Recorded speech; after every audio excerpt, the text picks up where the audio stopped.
ચાલો વિદ્યાર્થી મિત્રો, આપણે 11મું ફિઝિક્સ ચેપ્ટર 2 જેમાં આપણે ચર્ચા કરી હતી એકમ. એકમ કોને કહેવાય, કેવી રીતે આપણે વ્યાખ્યાયિત કરશું. યુનિટ એકમ તો કોઈ પણ ભૌતિક રાશિ જે છે એ ભૌતિક રાશિને ચોક્કસપણે માપવી પડશે તો એની ગણતરી શક્ય છે, એનો વ્યવહાર શક્ય છે. હવે આ મપાય કેમ, તો માપવા માટે આપણે જુદી જુદી એકમ પદ્ધતિનો ઉપયોગ કરીએ છીએ. અને આજે કંઈ નથી, જમાનાથી આ બધું ચાલ્યું આવે છે. પહેલા પણ લેતી દેતી થતી, પહેલા પણ વ્યવહાર થતો, પહેલા પણ આ બધી જ ભૌતિક રાશિ મપાતી. તો જે મૂળભૂત ભૌતિક રાશિ છે કે જે આપણે કહી શકીએ એક લંબાઈ, લેન્થ, બીજી દળ અથવા દ્રવ્યમાન, માસ, અને ત્રીજી સમય, ટાઈમ. જો પહેલા માત્ર આ ત્રણ જ ભૌતિક રાશિને મૂળભૂત ભૌતિક રાશિ તરીકે લઈએ અને એવી ભૌતિક રાશિની ચર્ચા કરી કે જે આ ત્રણમાંથી મેળવી શકાય છે, ડિરાઈવ કરી શકાય છે, સાધિત કરી શકાય છે. જેમ કે વેગમાન. તો તમને ખ્યાલ છે વેગમાન એટલે દ્રવ્યમાન અથવા દળ ગુણ્યા વેગ.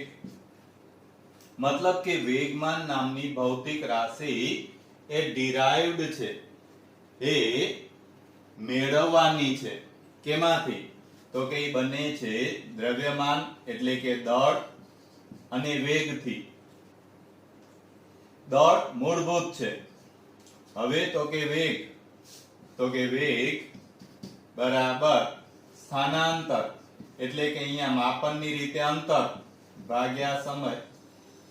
એનો મતલબ કે જો વેગમાનને વિચારીએ તો થયું દળ ગુણ્યા અંતર ભાગ્યા સમય. મતલબ કે વેગમાન એ આ ત્રણ મૂળભૂત ભૌતિક રાશિઓ જે છે, લંબાઈ એટલે કે અંતર, દળ અને સમય, આ ત્રણનો સમન્વય, સંયોજન, એને ભેગા કરી અને જો આ રીતે ગોઠવીએ, દળ એક વખત, અંતર એક વખત અને સમય એક વખત પણ છેદમાં ભાગાકારમાં, તો આવા સંયોજનથી મળે ડિરાઇવ્ડ અથવા સાધિત ભૌતિક રાશિ વેગમાન, મોમેન્ટમ. આમ આને સાધિત ભૌતિક રાશિ કહેવાય. સાધિત કરેલી છે, મેળવેલી છે. અને આને કહેવાય મૂળભૂત ભૌતિક રાશિ. એનો મતલબ કે જેમ આપણે કહીએ મૂળ પકડી લ્યો તો ડાળી ને પાંદડા પોતે પહોંચી જાશો, એમ કોઈ પણ સાધિત ભૌતિક રાશિ કે જે આ ત્રણ મૂળભૂત ભૌતિક રાશિમાંથી બનેલી છે, એ સાધિત ભૌતિક રાશિના જો એકમ બનાવવા હોય તો પાંદડે પાંદડે જવાની જરૂર નથી. આપણે માત્ર આ મૂળભૂતના એકમ લઈ લઈએ, પછી એકમ અહીંયા મૂકી દઈએ તો વેગમાનનો સાધિત એકમ મળી જાય. તો આ એકમો ત્રણના જ પહેલા નક્કી કરીએ છીએ, લેન્થ, માસ અને ટાઈમના. તો એક છે કિલોગ્રામ, દળનો એકમ કિલોગ્રામ, લંબાઈનો એકમ મીટર અને સમયનો સેકન્ડ. જો આપણે લંબાઈ મીટરમાં માપીએ, દળ કિલોગ્રામમાં માપીએ અને સમય સેકન્ડમાં માપીએ તો આ એકમ પદ્ધતિને કહેવાય છે MKS દશાંશ એકમ પદ્ધતિ. હવે એનાથી નાના એકમ લઈએ. મીટરની જગ્યાએ સેન્ટીમીટર, કિલોગ્રામની જગ્યાએ ગ્રામ અને સેકન્ડનું સેકન્ડ. તો આ જે પદ્ધતિ છે કે જેમાં લંબાઈ સેન્ટીમીટરમાં માપશું, દળ ગ્રામમાં માપશું અને સમય સેકન્ડમાં માપશું, તો આને કહેવાય છે CGS એકમ પદ્ધતિ. તો આવી CGS એકમ પદ્ધતિને આ બંને પદ્ધતિ જે છે એ બંને પદ્ધતિને કહેવાય છે દશાંશ એકમ પદ્ધતિ. દશાંશનો મતલબ કે આ બે વચ્ચેનો સંબંધ 10 ના સહગુણક પ્રમાણે છે. જેમ કે તમને જાણો છો કે 1 મીટર બરાબર 100 સેન્ટીમીટર. પણ હવે તો 11માં આવ્યા એટલે થોડુંક નવું શીખીએ. તો 100 નો મતલબ થાય છે 10⁻², 10 ની ઉપર 2 ઘાત, કારણ કે 2 મીંડા છે. તો 10 ગુણ્યા 10 એટલે 100 એટલે 10 નો વર્ગ. તો આનો મતલબ થયો કે આવા સંબંધો MKS અને CGS એકમ પદ્ધતિ વચ્ચે 10 ના પૂર્ણ ગુણાંક સ્વરૂપે હોય છે. એટલે કે 10⁻n, પછી 10⁻2, 3, 4. જેમ કે હવે આપણે આ વિચારીએ 1 કિલોગ્રામ તો એના બરાબર થશે 1000 ગ્રામ. 1000 એટલે 10⁻³ ગ્રામ. આમ એમના વચ્ચેનો સંબંધ 10⁻² ના સ્વરૂપમાં હોય છે. હા, પછી મોટામાંથી નાનો બનાવીએ તો માઈનસ થઈ જાય. જેમ કે આને ઊંધું લખીએ, 1 સેન્ટીમીટર બરાબર કેટલા મીટર? તો આને આ બાજુ લઈ જઈએ તો અહીંયા ગુણાકાર હોય તો અહીંયા ભાગાકાર થઈ જાય, અહીંયા સરવાળો હોય તો અહીંયા બાદબાકી થઈ જાય, એટલે થઈ જાય 10⁻² ના -2. પણ અર્થ થયો 10 ના પૂર્ણ ગુણાંક સ્વરૂપે. એટલે MKS અને CGS એકમ પદ્ધતિ બંનેને દશાંશ એકમ પદ્ધતિ અથવા મેટ્રિક એકમ પદ્ધતિ કહેવાય છે. હા, પહેલાના જમાનામાં આ મપાતું હતું. તો કે લંબાઈ મપાતી હતી ફૂટમાં, દળ પાઉન્ડમાં અને સમય સેકન્ડમાં. તો આને નામ આપવામાં આવ્યું FPS પદ્ધતિ, ફૂટ પાઉન્ડ સેકન્ડ પદ્ધતિ, જે બ્રિટિશ વખતમાં ચાલતી, રાજાશાહી વખતમાં હતી. હવે એનો ગણતરીમાં ઉપયોગ નથી થતો. ક્યાંય ખાસ કિસ્સામાં ઉપયોગ કરીએ કે ભાઈ તારી હાઈટ કેટલી? 6 ફૂટ, તો ત્યાં. બાકી બહુ ગણતરીઓમાં નથી આવતું. દશાંશ પદ્ધતિ જ વપરાય છે. આ રીતે જુદી જુદી એકમ પદ્ધતિઓ ધ્યાનમાં આવી. હવે આ એકમ પદ્ધતિ 3 માંથી જે આપણે ડિરાઇવ્ડ કરીએ, પહેલા એની વાત કરવાના છીએ.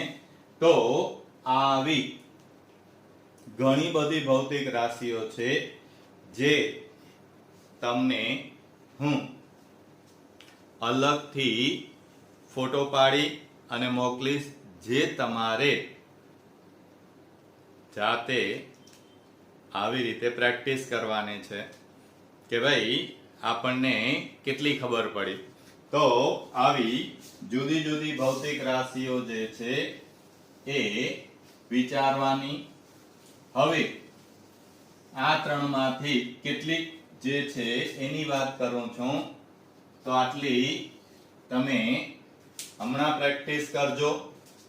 ધારો કે ભૌતિક રાશિ આપણે લઈએ છીએ લંબાઈ, દળ અને સમય, આ ત્રણ મૂળભૂત. હવે એમાંથી બને છે તે, તો હમણાં જ વાત કરી એ વેગમાન. વેગમાન કેમાંથી બને? તો કે એની હું વ્યાખ્યાઓ આપતો જાઉં છું, તમારે બનાવવાનું. તો કે દળ ગુણ્યા વેગ. તો વેગ કેમાંથી બને? તો કે વેગ અંતર ભાગ્યા સમય. પછી અહીંયા તમે એને મૂકીને બનાવવાનું. પછી પ્રવેગ, એક્સેલરેશન. તો પ્રવેગ એટલે વેગમાં થતો ફેરફાર ભાગ્યા સમયગાળો. પછી અહીંયા તમે સમયગાળો, તો કેટલી ગાળો? ભાઈ એમ નથી, ભૌતિક રાશિ તો સમય જ ગણાય, not that interval of time. એમાં ભૌતિક રાશિને પકડવાની કે સમય છે. વેગમાં થતો ફેરફાર, તો વેગ છે. વેગ એટલે અંતર ભાગ્યા સમય. ભાગ્યા સમય એટલે ખરેખર શું બન્યા? તો કે આ ખરેખર બને અંતર ભાગ્યા સમય બે વખત એટલે વર્ગ.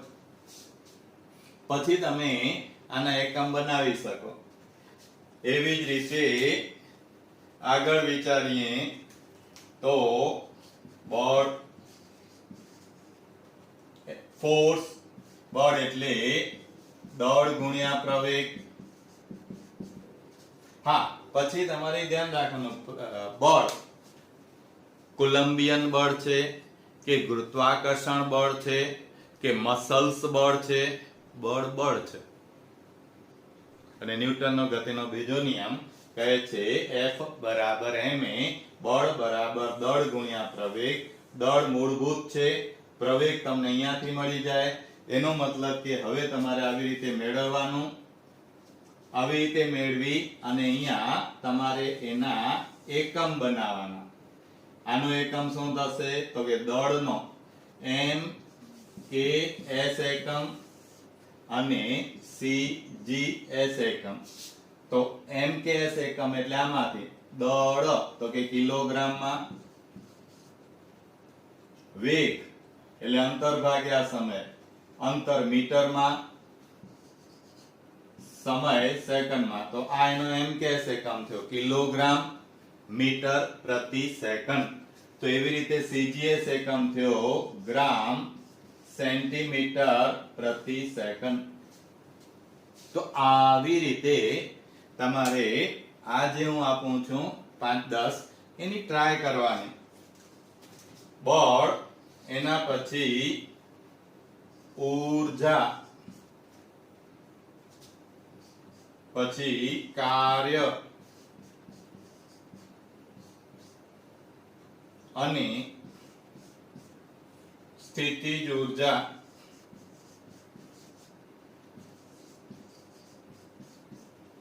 આટલાના તમારે વિચારવાના છે, જે આ ત્રણ ભૌતિક રાશિમાંથી જ બનેલા છે.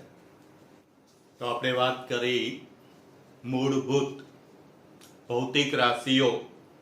લંબાઈ અથવા અંતર, 2 દળ અથવા દ્રવ્યમાન, અને 3 સમય અથવા ટાઈમ. અને આ ત્રણ મૂળભૂત ભૌતિક રાશિ પરથી જે સાધિત ભૌતિક રાશિઓ છે એની ચર્ચા કરી. હવે એવી ભૌતિક રાશિઓને વિચારવાની છે કે જે ભૌતિક રાશિઓ મૂળભૂતમાં નથી, આપણે સ્વીકારી નથી અને સાધિત નથી. આવી ભૌતિક રાશિઓને કહેવાય છે પૂરક ભૌતિક રાશિઓ, સપ્લિમેન્ટરી ફિઝિકલ ક્વોન્ટિટી. તો આવી પૂરક ભૌતિક રાશિઓ જે છે એ પૂરક ભૌતિક રાશિ. તો પૂરક એટલે સપ્લિમેન્ટરી. જેમ આપણે પરીક્ષામાં મુખ્ય પુરવણી પૂરી થાય પછી સર સપ્લી આપજો. સપ્લીનો મતલબ એ મૂળભૂત માં જ જોડવાની છે. આ મુખ્ય ને આ એટલે અહીંયા શબ્દ જે છે પુરવણી, એમ અહીંયા શબ્દ છે પૂરક ભૌતિક રાશિ જે સાધિત નથી પણ મુખ્યમાં આપણે સ્વીકારેલી નથી, એટલે આપણે એને કહીએ છીએ પૂરક ભૌતિક રાશિ. જે અત્યારે આપણે બે સ્વીકારી છે, એક છે સમતલ કોણ, પ્લેન એંગલ. પ્લેન એટલે સપાટી, મતલબ કે આ સપાટી પર જે ખૂણો બને, જેમ કે આ બે ધાર વચ્ચે ખૂણો બને છે આ રીતે અથવા આ રીતે, તો આ સપાટી ઉપર જે ખૂણો રચાય આ ખૂણાને સમતલ કોણ કહેવાય, જેની સંજ્ઞા તમે ગમે તે આપી શકો. સામાન્ય રીતે થીટા, આલ્ફા, બીટા, ગેમા આવા રોમન અક્ષરોની સંજ્ઞા આપવામાં આવે છે. અહીંયા આપણે સમતલ કોણ ની સંજ્ઞા ધારો કે થીટા લઈએ તો આ સમતલ કોણ એ પૂરક ભૌતિક રાશિ છે અને એનો એકમ જે છે એ સ્વીકાર્યો છે રેડિયન, જેને RAD વડે દર્શાવાય છે. હવે આ એક રેડિયન માપ કોને કહેવાય? તો એની વ્યાખ્યા આપણે આ રીતે વિચારી શકીએ કે જો આપણે R ત્રિજ્યા વાળું વર્તુળ લઈએ જેનું કેન્દ્ર O છે અને હવે એના પરિઘ પર જેટલી ત્રિજ્યા છે એટલો જ ચાપ લઈએ તો આ ચાપની લંબાઈ AB ની લંબાઈ પરિઘ ઉપર R જેટલી જ છે મૂલ્યની રીતે. હવે આ પરિઘના બે છેડા જે છે એને કેન્દ્ર સાથે જોડી દઈએ તો જે ખૂણો રચાય એ 1 રેડિયન કહેવાય. એટલે કે 11 12 બંનેમાં રેડિયનની વ્યાખ્યા કામ આવશે. જે ભૂમિતિ કહે છે ખૂણો બરાબર ચાપની લંબાઈ ભાગ્યા ત્રિજ્યા. હવે જો અહીંયા આપણે 10 સેન્ટીમીટર ત્રિજ્યા લીધી હોય તો ચાપની લંબાઈ પણ 10 સેન્ટીમીટર લઈએ તો 10 ભાગ્યા 10 એટલે 1. ઈ 1 શું? તો કે 1 રેડિયન. આમ રેડિયનને વ્યાખ્યાયિત કરવામાં આવે છે, પણ ગણતરી કરવા માટે આપણે શું કરશું? તો કે સામાન્ય રીતે ભૂમિતિમાં આપણે ખૂણો અંશમાં લઈએ છીએ કે ભાઈ કેટલો ખૂણો છે? 30 અંશ, 35 અંશ, 45 અંશ, 60 અંશ, 90 અંશ, 120 અંશ. પણ મિત્રો ગણતરીમાં આ ખૂણો અંશમાં નથી ચાલતો. એમ ન કરાય કે ખૂણો કેટલો? તો કે 90 અંશ, તો કે માટે ત્રિજ્યા ગુણ્યા 90 અંશ બરાબર ચાપની લંબાઈ. એને ગણતરી કરવી હોય તો રેડિયનમાં ફેરવવો પડે અને એના માટે દાખલાઓમાં તમને જરૂર પડશે આ સૂત્રની. પાઈ રેડિયન બરાબર 180 અંશ. આ યાદ રાખવાનું. પાઈ નો મતલબ સંખ્યાની રીતે 3.14 પણ લઈ શકો અથવા 22/7 પણ લઈ શકો. સામાન્ય રીતે નીટ અને JEE ની પ્રિપેરેશન કરશો ત્યાં MCQ માં ગણતરી માટે કેલ્ક્યુલેટર નહીં આપે, તો ત્યાં એવી સંખ્યાઓ આપેલી હશે કે તમે પાઈને 22/7 થી વિચારશો તો સહેલું પડશે. તો બોર્ડની રીતે વિચારો તો કેલ્ક્યુલેટર વાપરવાની છૂટ છે. તો ત્યાં તમે આ બે માંથી ગમે તે લ્યો તોય ચાલશે. હા, બાકી અમુક નક્કી છે. આ તમે નક્કી કરો તો આની ઉપરથી ત્રિરાશિ ઉપરથી તમને કેટલાક એમને યાદ રહી જશે. જેમ કે 30 અંશ, તેનો મતલબ થયો 6 એટલે કે π/6 રેડિયન. અને બીજું પાઈના સ્વરૂપમાં જ્યારે લખીએ ત્યારે રેડિયન લખવાની જરૂર નથી. એનો અર્થ જ આપમેળે થઈ જાય છે એ રેડિયનમાં છે. એવી રીતે 45 અંશ નો મતલબ થાય π/4 રેડિયન. 60 અંશ 6 π/3 રેડિયન. 90 અંશ એનો અર્થ થાય 9 π/2 રેડિયન. તો આવા કેટલાક મુદ્દાઓ એમને યાદ રહી જશે. આ રીતે ખૂણો બરાબર ચાપ ભાગ્યા ત્રિજ્યા બહુ જ અગત્યનું સૂત્ર છે, જે તમને સમગ્ર 11th-12th માં જરૂર પડશે.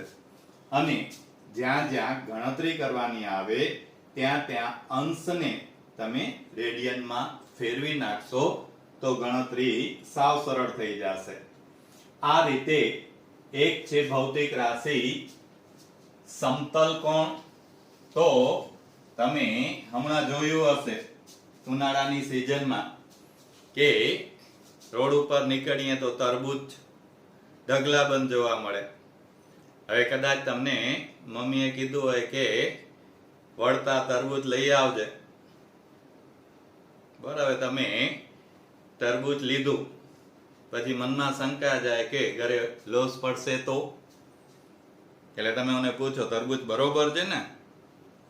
એટલે ઈ કે જો તમને ખાતરી કરવી હોય તો ડગરી કાઢી દઉં.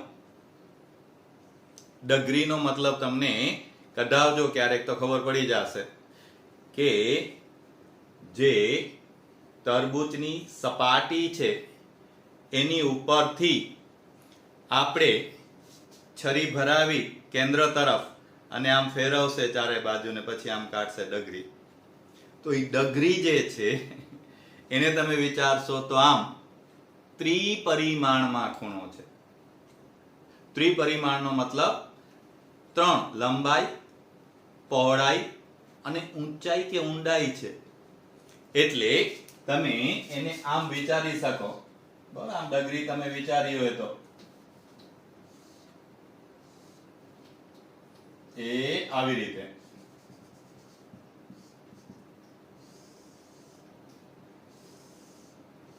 તો આ આખો ખૂણો, અથવા તમે કોન આઈસ્ક્રીમ ખાધી હોય તો ઈ કોન જે બને આખો એ ત્રિપરિમાણમાં ખૂણો કહેવાય. એને કહેવાય ઘન કોણ. અને એનો એકમ છે સ્ટીરેડિયન, જેને SR વડે દર્શાવવામાં આવે છે. આ સ્ટીરેડિયન એ ઘન કોણ, અથવા તમે આમ તમારા ઘરના રૂમમાં જુઓ તો ખૂણો જે બને એમાં લંબાઈ, પહોળાઈ, ઊંચાઈ આવી રીતે 3 પરસ્પર લંબ હોય. તો ઈ 3 પરસ્પર લંબ હોય તો આખો જે આ ખૂણો બન્યો ત્રિપરિમાણમાં 3D 3 ડાયમેન્શન 3 પરિમાણમાં, જેને લંબાઈ, પહોળાઈ અને ઊંચાઈ કે ઊંડાઈ હોય એવા ખૂણાને ઘનકોણ કહેવાય. અને એનો એકમ છે સ્ટીરેડિયન. સામાન્ય રીતે આપણે 11th-12th માં ક્યાંય નથી આવતો. હા, એન્જિનિયરિંગમાં જરૂર પડશે, પણ ઓબ્જેક્ટિવ તરીકે ધ્યાન રાખવું પડશે. આ રીતે પૂરક ભૌતિક રાશિઓ જે છે એ પૂરક ભૌતિક રાશિઓ આપણને મળી બે. એક સમતલ કોણ અને બીજો ઘન કોણ. સમતલ કોણનો એકમ છે રેડિયન અને ઘન કોણનો એકમ છે સ્ટીરેડિયન. આ રીતે આપણને પૂરક ભૌતિક રાશિઓ ગણતરીમાં આવી. गाए जा गीत मिलन के तुम अपनी लगन से सजन घर जाना है। वाह वाह। तो જેમ સાયન્સ ડેવલપ થતો ગયો એમ જુદી જુદી એવી ભૌતિક રાશિઓ અસ્તિત્વમાં આવતી ગઈ કે જે આપણે ત્રણ મૂળભૂત લીધી હતી એમાંથી નથી, પૂરક લીધી હતી એમાંથી નથી, પણ કંઈક નવી હતી અને એ નવી નવી ભૌતિક રાશિઓ આપણે સ્વીકારતા ગયા અને ચાર નવી ભૌતિક રાશિઓ સ્વીકારી એમાં ચોથી ભૌતિક રાશિ જે સ્વીકારી એ છે વિદ્યુત પ્રવાહ, ઇલેક્ટ્રિક કરંટ, જેનો એકમ સ્વીકારવામાં આવ્યો છે એમ્પિયર, જે તમે જાણો છો એની સંજ્ઞા છે એ એમ્પિયર। એવી જ રીતે પાંચમી ભૌતિક રાશિ એ છે થર્મોડાયનેમિક તાપમાન। થર્મોડાયનેમિક તાપમાન એટલે 11th માં તમને કેમેસ્ટ્રીમાં આવશે આખું થર્મોડાયનેમિક્સ, 12મામાં ફિઝિક્સમાં આવશે થર્મોડાયનેમિક્સ। થર્મો થર્મલ સાથે સંબંધ છે, થર્મલ રિલેટેડ વિથ હીટ, એને ઉષ્મા સાથે સંબંધ છે। ડાય એટલે બે, carbon dioxide, di means two, thermodynamics, mechanical mechanics યાંત્રિક એટલે કે ફિઝિક્સની એવી શાખા કે જે શાખામાં ઉષ્મા ઉર્જાનું યાંત્રિક ઉર્જામાં અને યાંત્રિક ઉર્જાનું ઉષ્મા ઉર્જામાં રૂપાંતર થાય છે।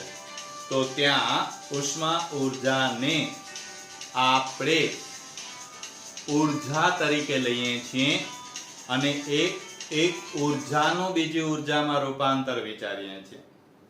આ રીતે જે ઉર્જાના સ્વરૂપમાં છે એ તાપમાન સાથે જે સંબંધ ધરાવે છે, જે એક્સ્ટ્રા પોઈન્ટ આપું છું તમને, જે ભણવામાં આવશે કે 1/2 mv², જેને કહેવાય ગતિજ ઉર્જા।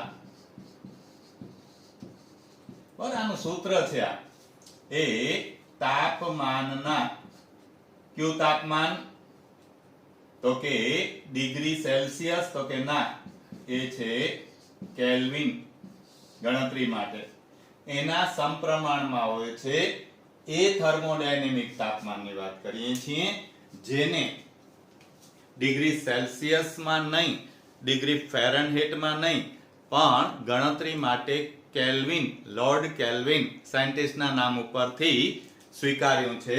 એ કેલ્વિન છે અને એની સંજ્ઞા કે છે, એકમ કેલ્વિન। આ છે થર્મોડાયનેમિક તાપમાન, જે ઉર્જા સાથે સંબંધ ધરાવે છે। છઠ્ઠી ભૌતિક રાશિ છે જ્યોતિ ફ્લક્સ। જ્યોતિ ફ્લક્સ નો મતલબ બાજુમાં રહેતી જ્યોતિ એની વાત નથી। જ્યોતિ ફ્લક્સ નો મતલબ થાય છે કે અત્યારે આ રૂમમાં અજવાળું કેટલું છે, લ્યુમિનેશન કેટલું છે, તો એ અજવાળું જે છે એને માપવા માટે જે ભૌતિક રાશિ કહેવાય છે એ કહેવાય છે જ્યોતિ ફ્લક્સ, લ્યુમિનેટ। તો આ જ્યોતિ ફ્લક્સ કેવી રીતે માપ્યું? તો વૈજ્ઞાનિકો જે તે વખતે મીણબત્તીનો ઉપયોગ કરતા।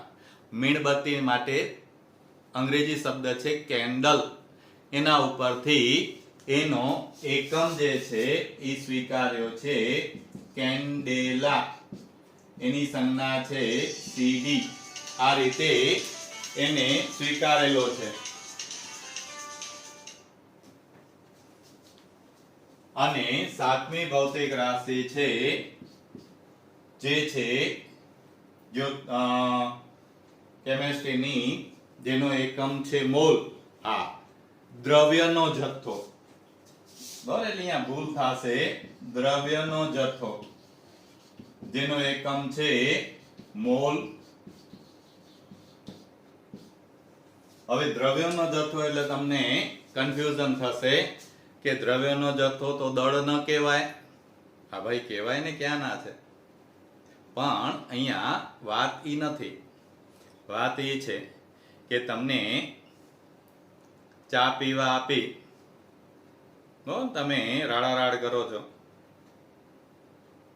મમ્મી આ સાવ મોડી ચા છે, કઈ ડાયાબિટીસ નથી થઈ ગયું, ખાંડ નથી નાખી? તો પૂછે કેટલી ખાંડ? 1 ચમચી 2 ચમચી? તો કે 2 ચમચી ખાંડ નાખી, ઓગળી ગઈ. પછી ઓગળી ગયા પછી બેન આવીને પૂછે છે કે ચા મીઠી છે કે મોડી? તો કે મીઠી. કેટલી ચમચી ખાંડ નાખી? 2. બતાડતો? કેમ બતાડશો? કાં તો કે તો ઓગળી ગઈ છે. તો આ વાત આ છે કે કોઈ પણ દ્રાવણમાં જો પદાર્થને દ્રાવ્ય કરીએ, જેમ કે પાણીમાં મીઠું દ્રાવ્ય થઈ જાય, પાણીમાં ખાંડ દ્રાવ્ય થઈ જાય, આ ઓગળી જાય, કોઈ પણ દ્રાવણ બને તો એમાં જે તે પદાર્થનો જથ્થો કેટલો છે, એ જથ્થો જે છે એ જથ્થાને કહેવાય છે દ્રવ્યનો જથ્થો. એની વાત છે અને એ મોલમાં મપાય છે. અને પછી તમે એ કેમેસ્ટ્રીમાં ભણો છો, જે તમે ભણશો મોલારિટી. તો એ મોલારિટી શબ્દ ત્યાંથી છે. એ દ્રવ્યના જથ્થાની વાત છે, જેનો એકમ છે મોલ. આમ આપણે કુલ 7 ભૌતિક રાશિઓ મૂળભૂત ભૌતિક રાશિ તરીકે સ્વીકારી. એક અંતર અથવા લંબાઈ, જે આગળ સમજી ગયા, શીખી ગયા, જેનો એકમ છે મીટર, સંજ્ઞા છે એમ. બીજું દળ અથવા દ્રવ્યમાન, માસ, જેનો એકમ છે કિલોગ્રામ. ત્રીજી ભૌતિક રાશિ સમય, ટાઈમ, જેનો એકમ છે સેકન્ડ. આ ત્રણને સ્વીકારી એમકેએસ અને સીજીએસ પદ્ધતિ હતી. ત્યાર પછી એમ્પિયર સ્વીકારી, એટલે એમકેએસ એ પદ્ધતિ અસ્તિત્વમાં આવી. પછી આ ત્રણને મિક્સ કરી અને છેવટે એમ ન બોલાય, એમકેએસ એ કે સીડી મોલ, એમ ન બોલાય. આ 7 મૂળભૂત એકમોથી જે પદ્ધતિ બની એ દરેક રાષ્ટ્રને માન્ય હતી. કોન્ફરન્સ ભરી અને દરેક રાષ્ટ્ર એને સ્વીકાર્યું, કારણ કે ગ્લોબલી હવે કામ થાય છે. એટલે દરેક દેશે આ પદ્ધતિ સ્વીકારી અને આ 7 એકમોથી જે પદ્ધતિ બની એને કહેવાય છે એસઆઈ એકમ પદ્ધતિ. એસઆઈ નો મતલબ થાય છે સિસ્ટમ, એટલે આખી આ 7 એકમોની સિસ્ટમ, પણ કેવી? ઇન્ટરનેશનલ. આ સિસ્ટમ ઇન્ટરનેશનલ ને ટૂંકમાં કહેવાય છે એસઆઈ એકમ પદ્ધતિ. આમ હવે આપણે જે પણ 11 12 કે એન્જિનિયરિંગ મેડિકલ, જે પણ આપણી બધી જ ચર્ચાઓ છે એ બધી જ ચર્ચાઓ આવશે એસઆઈ એકમ પદ્ધતિમાં. આમ ચર્ચા આવી એસઆઈ એકમ પદ્ધતિની. હવે દરેકને વારાફરતી આપણે લેતા જાશું કે પહેલા લંબાઈ કે અંતર. તો નાનામાં નાનું અંતર કેવું ને કેમ મપાય? મોટામાં મોટા અંતર, એના એકમો શું અને કેમ મપાય? પછી દળ, તો ઓછામાં ઓછું દળ કેટલું હોય, એના એકમો શું? મોટામાં મોટા દળ કેવા હોય, એના એકમો શું, એના ઉદાહરણ. ત્યાર પછી સમય, તો સમય આપણે કહીએ સેકન્ડ, તો એ સેકન્ડ કેવી રીતે નક્કી થયું? ઓછામાં ઓછો સમય ને વધુમાં વધુ સમયના એકમો શું? આમ એક પછી એક ભૌતિક રાશિને આપણે ડિટેલમાં ભણતા જશું અને સાથે સાથે એના નાના દાખલા પણ કરતા જશું. તો મિત્રો, દરરોજ સાથે સાથે કામ કરવાનું છે. હા, તમને જરૂર પડે તો તમે મોબાઈલમાં પ્લે સ્ટોર ઉપર જઈ કુમાર પ્રકાશનની એપ 11 વિજ્ઞાન પ્રવાહ, ભૌતિક શાસ્ત્ર, ફિઝિક્સ એની ડાઉનલોડ કરી લેશો તો તમને એમાં બધું મટીરિયલ મળી જશે. કારણ કે હજી તમે શ્યોર નહીં હોય એટલે બુક્સ નહીં લીધી હોય. હા, હું તમને મોકલીશ, પણ તમે ત્યાંથી પણ રેફરન્સ તરીકે બધું જ સરસ રીતે કરી શકશો. તો આટલું કરો એટલે નેક્સ્ટ લેક્ચરમાં આપણે જશું એક પછી એક ડિટેલ માહિતી. ચાલો વિદ્યાર્થી મિત્રો, 11 સાયન્સ ના વિદ્યાર્થી મિત્રો, તમારો ખૂબ જ સારો રિસ્પોન્સ છે. ખૂબ જ સારા એવા પ્રમાણમાં આ વિડિયો લેક્ચર્સ જોવાઈ રહ્યા છે, લાઈક મળી રહ્યા છે, સબસ્ક્રાઇબ થઈ રહ્યા છે. પણ મિત્રો, આ જે વિડિયોઝ છે એ તમને હવે પછી નક્કી થશે પ્રમાણે એ જ વિદ્યાર્થીઓને જોવા મળશે જે વિદ્યાર્થીઓએ રજિસ્ટ્રેશન કરાવ્યું હશે. તો મિત્રો, તમારામાંથી હજી ઘણા બધા રાહ જોઈને બેઠા છે, કન્ફ્યુઝડ કદાચ હશે.